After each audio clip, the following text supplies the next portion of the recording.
Edwina Currie, thank you for inviting us into your house. We will go eventually. But something that I need to ask you, politics. What the hell is happening in politics today, and how broken is it? Well, as a preliminary, let's just be aware of where I am and where I'm coming from. Okay. So I've been a member of the Conservative Party for over 50 years. I was a Remain campaigner. I voted Remain in '75. Yeah. And I campaigned on the 2016 referendum on Remain, as you remember, because we did a lovely event at Sale Rugby Club. That's right. But I'm a Democrat, and the moment the result was published, especially with 33 million people voting, which was a huge turnout, I felt, right, then the job of government is to implement that decision. And that what Prime Minister said was Brexit means Brexit, and that has to be put into operation, hopefully in a very positive frame of mind, so that we get some real benefit out of it. I think many people who voted Leave did so not for economic or business reasons. In fact, I mean, the entire farming community voted to leave, even though that meant that they were going to have to see huge changes in the way that they're subsidised and how they compete in the outside world. And the workforce. A whole range of issues where I was surprised to see that various communities voted heavily to leave. But when I asked people why, it revolved around rather amorphous things like sovereignty and identity and so on, which basically hadn't occurred to me as being as significant as they appear to be. Right. However, we are Democrats. That means that we have to carry this forward. And increasingly it's become obvious that the EU doesn't want us to do that. The EU thought that the United Kingdom would do the same as Ireland or Denmark or France. When the referendum result went the wrong way, they would just hold another referendum and get the right result, which meant they probably don't know what the British are like, because this is a very stubborn nation and one that believes in controlling its own destiny. Yeah. So where does that leave us? During this autumn, things are going to change very fast. We're heading for October 31st. There's a sense in which there's no such thing as no deal, because you don't just leave without arrangements made. And there's also a sense in which March the 29th was a bit of a dress rehearsal, with many businesses figuring out how they were going to get over the hump, and therefore laying in extra supplies and stocks and so on. It's not economically efficient because you're having to pay for stuff you're not using. On the other hand, they know how to do it. And that, I think, is where we're going to be heading now. Nobody is arguing now that the planes are going to fall out the sky, or that our mobile phones are not going to work, because those arrangements were made in the spring and they're going to carry through. And they're a bit ad hoc and a bit temporary, but I think everything like that will work fine. The main issue seems to be goods and traded goods, and whether they will get stuck in ports like Dover. The head of Calais port has said, no, it's going to be fine. Meanwhile, I think some people are rerouting through Hull, which is looking up. If it means that some of the Irish trade has to go from Cork to Rotterdam, instead of, as it does at the moment, going right across Britain with a land bridge, I'm not quite sure whether that's a loss or actually a genuine gain to us. As for the Irish border, it's always been possible to do that on an electronic basis. You can get nicked for speeding on either side of the border, believe me. And if you're involved in any kind of dodgy activity, the police on both sides cooperate. And they do it through electronic means which already exist. So the idea that that can't be done, I think, is nonsense. In any case, most responsible, large-scale importers and exporters do things through pre-clearance of documents. They do that wherever they're going. You expect to be able to drive up to a border and have a barcode or something on the phone that the driver has that just shows that you're in. I can get in and out of the arena for tickets. I can get on the train, I can get on a plane with everything on my phone. Are we seriously suggesting that can't be done on a border? That seems to me a very old-fashioned sort of argument. If the goodwill's there, I think it will be a success. Afterwards, the UK is then free to make a lot of its own trade deals, and that will be quite an exciting prospect. And I have a feeling, since the people involved are politicians, that those trade deals are already very much in the pipeline, and they will get announced quickly soon afterwards. Do you think that disruption will create businesses? Disruption and change always presents opportunities for business. And it is the nimble business that sees the opportunity. You know, as the internet came in, it wasn't the great companies that got on top of all of this. It wasn't the NHS that developed wonderful IT. It was small businesses seeing the opportunity, jumping in like Sage, for example, and in no time at all becoming big operations. The chances are there. And for businesses, for example, that haven't had to use customs documentation, I don't see why they should have to learn how to do it. You just employ someone to do it. Or you get the software and you do it. If you haven't done it already, you're going to need to get some advice and do it quickly. And some will be left behind and some will find themselves with difficulties. But hey, we've been talking about this now for getting on for 3.5 years. Yeah, I was about to say, you once told me that we would get a deal at the last minute. Do you still believe that? I've always thought that to some extent this is a game of chicken and that we should get a deal at the last minute. But time's getting short. Yeah. And a new bunch of commissioners take over on November the 1st. That's why they gave us the extension to October 31st, Right. in the confident expectation that we would then demand another extension, which now is looking very unlikely. It looks as if we will actually leave on the 31st of October. So it's changed, I think, from a game of chicken to a game of chess. The next few weeks are being very interesting. Let me suggest things that I think are very certain to happen. I think there will be a vote of no confidence called in the House of Commons. That's put down by the Leader of the Opposition.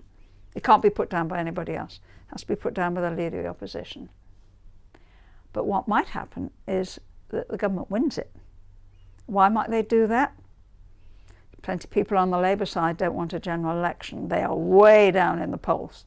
Yeah. There's also a lot of people on the Labour side very conscious that whatever their personal opinions, 2/3 of Labour seats voted to leave. And if we haven't left, or if there's a problem with Labour Party policy, that there is always the option of voting Conservative or Brexit. So I wouldn't be in the least surprised if the government actually wins a vote of no confidence. You only need one. And that means it couldn't be called for another year. Nobody's factored that thought in yet, have they? It's because they're not politicians, really. They're polemicists, they're propagandists. A politician is always thinking of the future and thinking, what are the options? Which ones do I like? Which ones am I going to try and promote? And which ones don't I like and I wish to, in some way, work against and campaign against? I think there'll be a general election, but not before October 31st. It would be very unwise for the government to call one before we have Brexit. And they don't need to.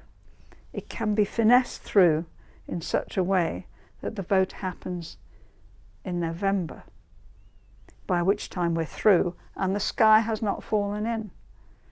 But we would need a majority in Parliament to get legislation through. And at the moment, Parliament hasn't got a majority for anything. It's a mess. Do you think Boris Johnson would be the leader at the next general election? My guess is that Boris will continue to lead the Conservative Party for some while yet. And bear this in mind, he is a superb campaigner. Nobody thought he was going to win Mayor of London, and he did. Not once, but twice. And he is a shrewd strategist. He focuses on the most important things. He doesn't do numbers, he doesn't do statistics, he leaves other people to do that. He has a very good eye for the key issues, and he seems to have a really good feel for how lots of ordinary people feel about things. And since he came in, Tories are well ahead in the polls. There are lots of people who don't like him, lots of people who don't trust him, probably including me. Do you think he's a buffoon? No, he's not a buffoon. He has said numerous times, caught on tape, saying, I play the buffoon in order to lead on serious issues. It's part of his style. He likes to be underestimated. I'll tell you the story that Jeremy Vine tells. Jeremy Vine, the broadcaster. Oh, right, yes. On more than one occasion, they have found themselves at the same black tie do in London, big black tie event, where Jeremy Vine is the MC and Boris is billed as the speaker. And on the first occasion, it's supposed to be happening at 9:30. Where's Boris? He comes rushing in 10 minutes late and says to Jeremy, who are the hosts? What's the event? It's up there on the wall there. Oh yes, behind the podium. Oh yes, right, okay. And what are we supposed to be doing? We're presenting this. Oh right, okay. Boris grabs a menu card, scribbles a few notes, stands up and says, "Ladies and gentlemen, I'm absolutely delighted to be here at the." What is it? What is it? And looks behind, and everyone falls about laughing. Oh, the amalgamated group of bookmakers. Oh yes, absolutely, yes, splendid event, splendid, and I'm going to be presenting the prize. What is it I'm doing? I'm presenting the prize. Oh yes, right. And then he starts off telling a string of jokes, including a couple of very famous ones where he appears to mess up the punchline and has everybody in stitches, and then says, very good indeed, and then presents the prize, and off he goes. Everyone's had a wonderful night, and all they can remember is Boris was the speaker. 18 months later, Jeremy says, he was there again for a different event where Boris was again the speaker. And he comes in late, and he's 10 minutes late, and he says, what's it for? It's up on there. And what am I supposed to be doing? Writes on the menu, stands up, and makes exactly the same speech, including exactly the same apparent fluffs of the punchline, and everybody loves it. And Jeremy Vine says he's not a buffoon. He just does things differently. Calculated. But what do you think about with Brexit? It's been over 3 years now. Theresa May was in charge, didn't get a deal, asked to leave. We're in a bit of a stalemate now. But you know, non-British workers are living here, got family over here. You know, what the hell is going off in their minds? It's beggars belief. The last 3 years, Paul, have been awful. Horrible. Awful. Not least because there's been a sense of national humiliation about this great country, the 5th largest economy in the world, not being able to get a trade deal. We've been trading country since Elizabeth I, and not to have a trade deal and not to be able to share our expertise and what we produce freely, and to be able to buy what we want. You know, we haven't fed our country in terms of our own domestic produce, again, since the days of Elizabeth I. That's why there are pineapples carved into the wood of every manor house you see in the country. We have imported our food, and we have grown as a nation, prospered, because we get comparative advantage from free trade, and we believe in free trade, and we always have done. And it's been a humiliation, I think, not to get that settled. That's what we really want from the EU. When it comes to freedom of movement will end on October 31st, but movement won't end. And the key thing here is how exactly do you ensure that the people who come are the ones that you want? Now, I'm not entirely sure that the way you do that is measure them by how much they're earning, because you also want people who will do entry-level jobs. But then I'm not competing for an entry-level job. I don't resent that. Nobody competes with me, I'm unique. But much of the resentment comes from people who see others coming in and working at what they perceive to be a lower wage. So I can sense their resentment. You need to have some controls. In the EU, we have no control of movement of people coming in from the EU. We have control of movement of people coming in from other places, and some of the people that came in from other places, particularly from the Indian subcontinent, voted heavily for us to leave so they could compete on a level playing field. I would guess we will continue to need to import people for some time.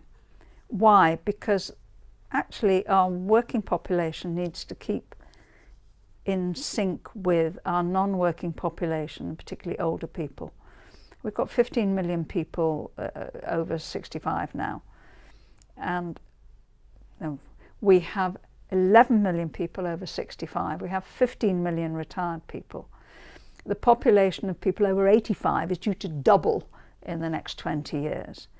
They need help, they need care, they need the health service, and that means we're going to need to continue to import people and try and make sure that they have a good life here and perhaps even want to stay. What's the incentive for them to come? Well, there are many incentives for people to come to the UK. One is that often people have got family here. That's how my grandfather came when he was 16 years old in 1897. He got uncle family here. One is sometimes that they're coming to make a better life here than they possibly can where they come from. One is that it's a great country to be in. We argue endlessly about issues like freedom and how you treat people and how you absorb people, and you have a diverse community, and that people should be made welcome, and that we should all learn to live with different habits and ideas. We argue about it here, and then we do it. In many countries, discrimination built into law, and you can't get a job unless you have this document, and you can't marry unless you're marrying the right sex or something like that. This country is a much more tolerant place. It doesn't always take enough pride in that, but we should. It's very businesslike. We have a strong civil code. We have a strong legal code. It is, in many ways, a much safer place to live than many other countries. And you can just come here, as my granddad did, set up your own business and mind your own business. I think that's wonderful. Oh, what are you angry about with Brexit at the moment? I suppose some of what makes me angry is the way Theresa May was treated. She's a good and decent woman who worked so hard to get the best for the country, and she was treated with disdain and contempt by some of the negotiators in Europe, who are not themselves elected people at all. She tried so hard. I think she was a very nice woman who probably didn't have quite the skills of media and so on, but everything about her was genuine. Whereas some of the way that she was attacked, I thought was outrageous. It even had me feeling that it was happening because she was a woman. Oh, you can't do that. That makes me cross. The sense that we've all been held up for 3 years instead of being able to get on with things, that makes me cross. And many investment decisions are being held on to. A lot of the merger and acquisition work has been put on hold. The housing market is sort of trundling along instead of continuing to grow, which means that people trying to get on the housing market into the ladder for the first time, they find it more difficult. What has gone well is that actually people whose jobs and the way they do the job is valuable, that's being recognised more. So we see real wages going up quite substantially, more than inflation. And I hope that continues. It helps to encourage people to work hard and know that they're going to do better in future. What would you say to the critics that say Theresa May spent over 3 years and didn't get any results? She didn't come back with any results, so we couldn't monitor how well she was doing, trying to convince leaders, EU leaders, that you know, to do business with Britain. We didn't see anything coming back. We just saw in media, and no results. Well, there's another way of looking at it, which is what we've always been interested in, is negotiating a free trade deal, right? And dealing with the border in Northern Ireland, or the other borders between the EU and us. That's our main border, obviously. But also just making sure that goods can flow freely, and that the rights of citizens of different countries who live in our country, or our citizens who live abroad, that they can be protected and recognised. That shouldn't have been too difficult. But the EU set up the timetable. And the timetable was, number one, money, right? Number two, people. And number three, the Northern Ireland border. And we never got any further than that. And you think, hang on a minute, if you did it the other way around, we might have got agreement. We might have had a free trade agreement by now. You've done one with Germany, you've done one with Canada, how about us? You know, and that should have been easy, because we have much the same rules. We have identical rules on most things, and we're not likely to diverge away from that too much. And I think if the EU had wanted to do that, that should have been straightforward, and they didn't. And there's something very uncomfortable about the elected leader of a nation like ours, with a proud history, trying to negotiate with a group of people who are not elected, who have no one to answer to, who've never run a business ever, trying to tell us what to do. So I used to be a Remainer, and now I sympathise a lot with the people who are Leavers, and my feeling is, oh, for God's sake, let's get out. It's not going to be Armageddon, and this part of the world in particular knows how to swerve, knows how to get things done. And the quicker we get to this time next year, when I think things will be a lot better, the sooner I shall like it. Well, you could say we didn't as voters, we didn't vote for Theresa May, and we didn't vote for Boris Johnson. Actually, you did vote for Theresa May. Voted for the party. Because in 2016, it didn't. Actually, you did vote for Theresa May. I know it doesn't feel like it, but in 2017, the Tories won that election in the sense of being by far the largest party, only just short of a majority. So more people voted for Theresa May than had voted for Cameron, I think. The votes were actually very high. However, that's how our system works, and our system has developed over 400 years. The opportunity will come when, if you prefer Jeremy Corbyn and his policies towards business, feel free, be my guest, but I wouldn't recommend it. And that leads me on to the other question. What do you think to Jeremy Corbyn as leader? I've known Jeremy Corbyn for, goodness me, 36 years, since we both came into Parliament on the same day. Wow. In 1983. It was also the day that saw Tony Blair and Gordon Brown and Diane Abbott and a host of extremely distinguished people. He came in as an unreconstructed Marxist, and that's the position that he held right up till recently. He was one of those people who wouldn't talk to anybody else. What I found as a girl from a working class background, born and brought up in Liverpool and representing a working class seat, was that I did actually become quite friendly with members of the Labour Party. We had shared interests, and they could see that I understood where they were coming from. But they were old Labour, and often they didn't like Blair and his style and going into Iraq and so on. And they then find themselves faced with Jeremy Corbyn and with what amounts to something that reminds them of Militant back in the 80s, which undermined Labour very, very badly. This sort of quite aggressive left-wing stuff. Whether Jeremy agrees with it or not, he does nothing to discourage it. Those are the people who join the Labour Party, and they have very simplistic views on how a state should be run. I think he shares those views. I think he would like us to be like Venezuela. And I very profoundly think that's wrong.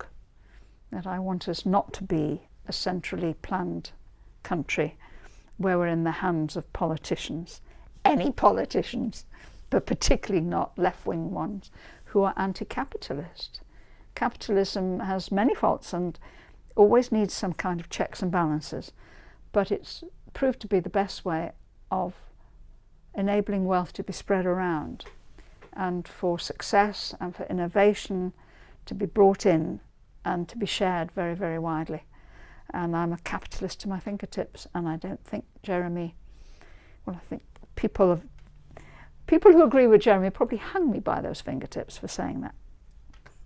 And do you think if David Miliband was Labour leader at the next election, he would become Prime Minister? Especially at the moment, he's Chief Executive of the International Rescue Committee. And Christ knows we need rescuing at the moment, don't we? I think we can manage without people coming in from New York telling us what to do, whether their names are Donald Trump or David Miliband. But there's a big problem with the thesis you put forward, which is David Miliband is not a member of Parliament. And you can't be leader of a party in the United Kingdom unless you are a member of the House of Commons, which he isn't. He chose to leave when his brother bumped him off. Yeah, that didn't look good, did it? That did not go down well and was not a success. But no, my suspicion is that whoever is going to lead the Labour Party in future is, one, in Parliament now, yeah, and two, is going to have a hell of a job getting Jeremy's fingernails off the cliff. And I have every sympathy, because that's an experience that we've had in the past when Margaret Thatcher had carried out all the agenda and was clinging on because she was Margaret Thatcher. Yeah. So it's going to be a very interesting few years in politics. Stick with it, believe me. And finally, who would you like to be leader of the country if we do have an election?